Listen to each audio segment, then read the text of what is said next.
Hello guys, welcome to food mix টার্গল। আমি প্রিয়াঙ্কা চলে এসেছি তোমাদের সাথে আবার নতুন একটা রেসিপি নিয়ে। আজকের রেসিপিটা হচ্ছে ক্ষীর। তো এটা আমাদের স্পেশালি আমাদের গ্রামে নবান্ন উৎসব ছিল, যেটা শর্টস তোমরা আগেই পেয়েছো, সেটাতেই বানানো। তো আমি ভাবলাম চলো তোমাদের সাথেও রেসিপিটা শেয়ার করে নিই। তো চলো দেখে নেওয়া যাক কীভাবে তৈরি বানালাম এই ক্ষীর।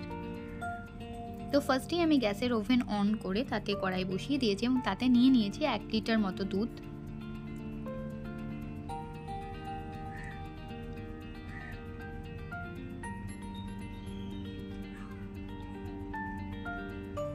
যেই মুহূর্তে দুধটা ফুটে আসবে, উতলে পড়বে, তখন আমরা গ্যাসের ফ্লেমটাকে মিডিয়াম করে দিয়ে এই দুধটাকে আমরা ভালো করে ফুটিয়ে ফুটিয়ে এটাকে কমিয়ে নিয়ে আসবো।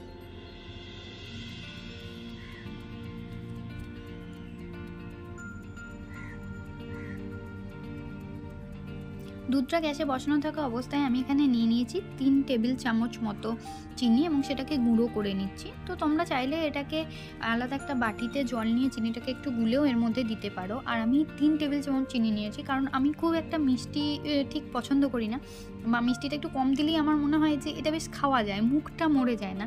তো সেই জন্য আমি মিষ্টির পরিমাণ কম দিয়েছি। তোমরা তোমাদের মতো ব্যবহার করতে পারো, চাইলে আরও 1-2 চামচ। এবার দুধটা গরম থাকা অবস্থায় ওই কিছুটা দুধ একটা বাটিতে নিয়ে আমি তার মধ্যে একটা 10 টাকা দামের একটা আমুল দুধের প্যাকেট আমি তার মধ্যে ঢেলে দিচ্ছি।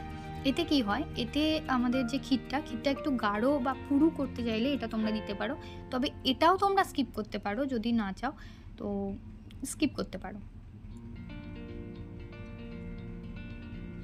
এরপর দুধটা দিয়ে ভালো করে এটাকে মিশিয়ে নিতে হবে। এরপর এটাকে আবার মিডিয়াম ফ্লেমে রেখে দুধটাকে মারতে হবে। দেখো দুধটা অনেকটাই কমে গেছে।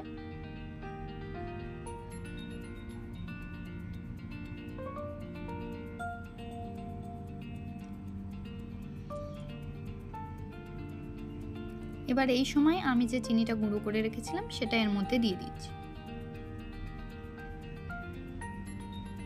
চিনিটা দিয়েও দুধটাকে ভালো করে মাখিয়ে নিতে হবে চিনিটা দিয়ে, এবং এরপরে কিন্তু একটু ভালো করে নাড়তে হবে, কারণ এই সময় দুধটা আরও বেশি তলায় লেগে যাওয়ার চান্স থাকে।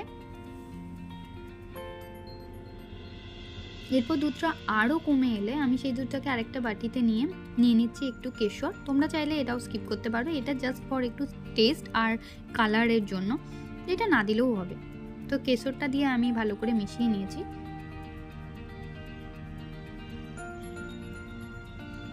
তো দেখো ক্ষীরটা মোটামুটি রেডি হয়ে গেছে, এবং তোমরা চাইলে যতটা পুরু করতে চাইবে তার থেকে একটু পাতলা অবস্থায় নামাবে, কারণ এটাকে ঠান্ডা করার পর এটা আরও একটু জমে যাবে। যদি কেউ ভাবো যে এটাকে একটু মিষ্টির মতো করে খাবো তাহলে একটু বেশিই পুরু করো, আর যদি ভাবো যে এমনি নর্মাল খাবো তাহলে পাতলা করো। এবার আমি এটাকে একটা বাটিতে ঢেলে নেবো। তো রেডি হয়ে গেছে আমার ক্ষীরের রেসিপি। আজকের মতো এই পর্যন্তই। যদি তোমাদের রেসিপিটা ভালো লেগে থাকে তাহলে অবশ্যই লাইক, শেয়ার আর সাবস্ক্রাইব করতে ভুলো না। ভালো থেকো, সুস্থ থেকো, দেখা হবে আবার নতুন কোনো ভিডিও। আজকের মতো এই পর্যন্তই। Thank you.